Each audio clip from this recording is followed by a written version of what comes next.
I'm the Ohio Attorney General. The Constitution calls me the Chief Law Officer. And so legal matters pertaining to public records, public meetings, that's kind of in our bailiwick. In addition, our office publishes the so-called Yellow Book each year, which is a compilation of all the court decisions and stuff that have impacted on the statutes regarding public records and public meetings. It's important to realize why we're in public office. Why did the people pick us? They picked us to accomplish their business, to do the things that they need: pave the streets, run the courts, arrest the bad guys, put out the fires, pick up the garbage. Those things are not our jobs because we want to do it, it's our business. It's their business. They're the ones that need that stuff done, and they hired us to do that work. They are our bosses, and the way that they know what we're doing and why is through public records and public meetings. We're all used to living our lives privately, right? I mean, if a TV camera wants to come up and put their microphone in your face and say, tell us about your kid's grade card, none of us would sit there and talk to the TV cameras about that. Well, that all changes. The way we live our lives as private people changes when we become public officials. And so that natural reaction of, I don't want to talk about that, it's none of your business, you got to learn to put that aside because it is their business. Well, what happens if you don't? What happens if you go back to that default mode and run your government position in the same way that you would run your life? Well, first is you're going to get sued. The second is you're going to lose. And thirdly, after you lose, they're going to make you pay the other guy's attorney fees, which can easily be tens or even hundreds of thousands of dollars, depending on the kind of case and how far it goes. Finally, you may find that if you took an action, for example, in private that was supposed to be in public, that action is wiped out, that it's what we call void at law. So there's a lot of reasons to pay attention to what the law is and to do it right. So the challenge becomes, all right, I want to do the right thing. How do I know what the right thing is? Because it's not always obvious.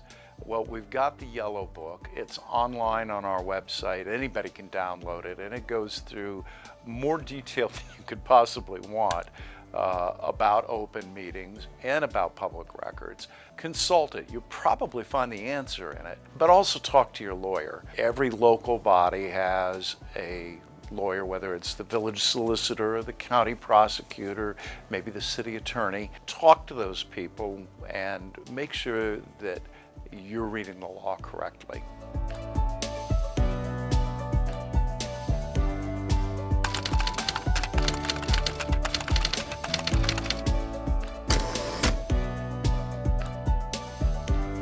The first question is, what is a public record?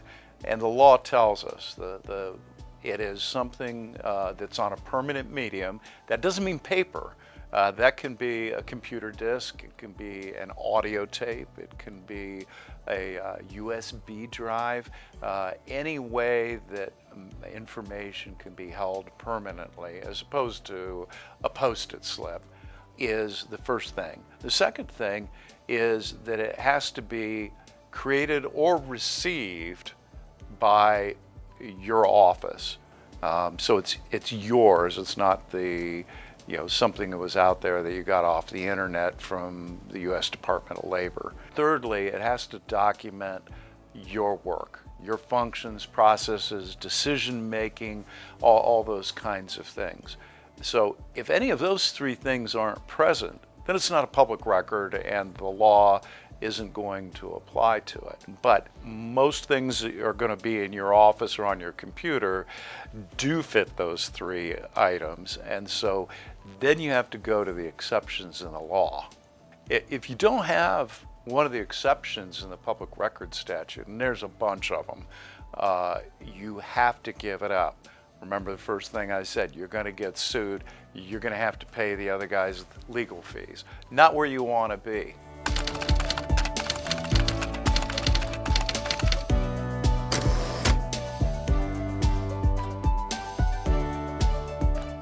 Because what the courts say is you've got to produce it at a reasonable time, which then begs the question, right?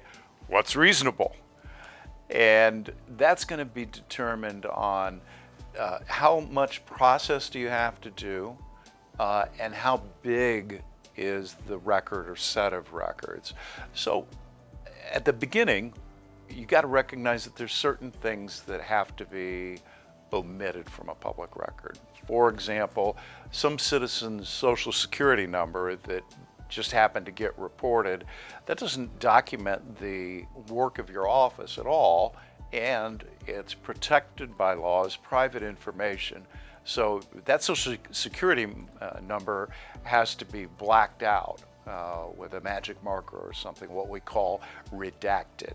But then there's other things that might be confidential, certain records pertaining to juveniles, for example, any number of things, a police officer's home address, and all of those things have to be taken apart. If you've got a lot of those kinds of things to do, then you get more time to be reasonable. And obviously if you have a one-page letter, that's way different than a file that has 700 pages in it that you have to go through.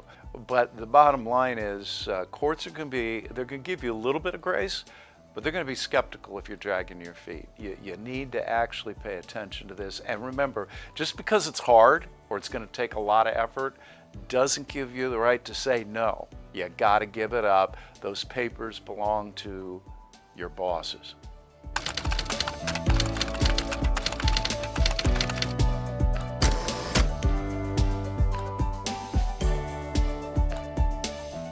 If you're not going to give it up, you had to redact something, or you think that it falls within one of the exceptions in the law, you have to tell the people that asked for it why you're not giving it up. You have to say, yeah, there's something responsive to your request, but I'm not including it here because it's, for example, a confidential law enforcement investigatory record.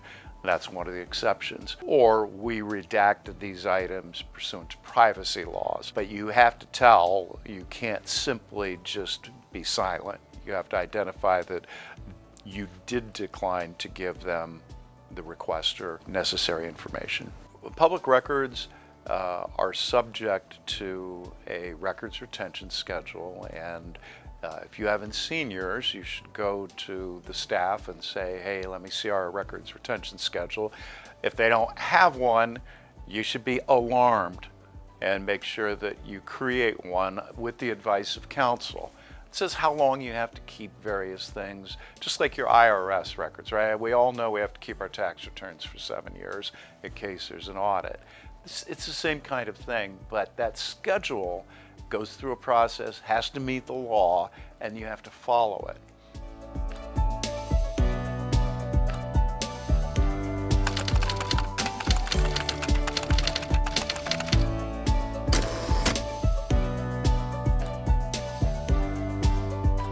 Public meeting has to be scheduled. So it's not you run into your fellow township trustee at Walmart by accident. That's not a public meeting. It has to be scheduled. It has to be a majority of the board.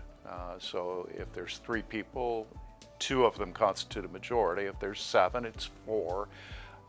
And it has to be to discuss public business. But think about this for a second. Let's assume you're part of a 3-member board of township trustees, and you call up your buddy that you've known for years, you guys went to school together, and you say, hey, let's get together, have breakfast tomorrow morning at Bob Evans and talk about this Walmart rezoning. That seems pretty reasonable. I mean, it's the way people live. You just violated the law. You're not allowed to do that because you're a majority. You've scheduled the meeting and you're going to talk about public business. A big no-no. The other thing you're not allowed to do is you're not allowed to get around the law by having multiple little meetings. The city council president isn't allowed to go to the first council member and the second council member and have all these individual meetings, make the decision, get their commitments. Yeah, I'll vote for ordinance 23-417. Again, you violated the law. If you're caught, you're going to get sued, and that ordinance will be of no effect. So you went through all that for nothing, and you're going to pay the lawyers, and you're going to open yourself up to downstream problems. If the meeting is public, then you've got to do a few things. The first thing is you've got to provide notice. The public has to know that you're meeting. The second thing you have to do is you have to open the doors. They have to be allowed to come in and see and hear what's going on. And then the last thing you have to do is create a record, prepare what we call minutes. Now, minutes is not a transcript. Minutes are not a transcript. It's not a verbatim record of everything everybody said. It's a record of what transpired at the meeting.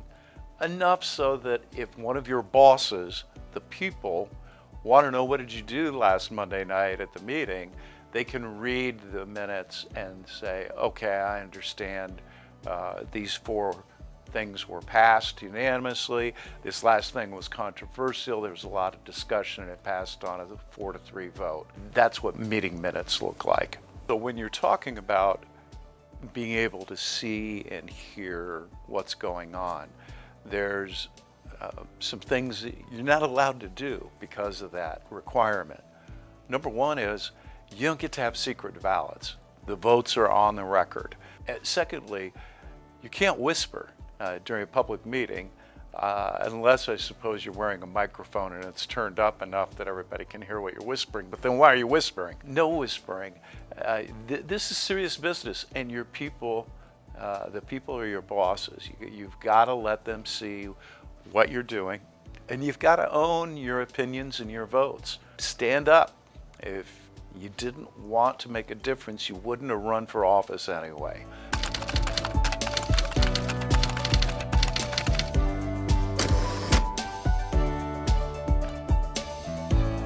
Like public records, there's exceptions for the open meetings law. They're generally grouped under the idea of an executive session. Now, an executive session is something that the body, township trustees, or the city council, whoever, can go into a back room without an audience and meet, but only for certain topics. And they're in the statute. You'll see them in the yellow book. And you have to go into executive session for one of those purposes.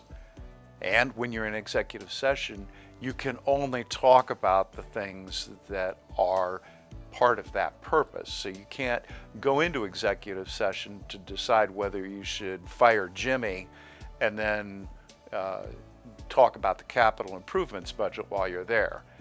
That's a violation. You also can't make decisions in executive session. So no voting, no straw polling.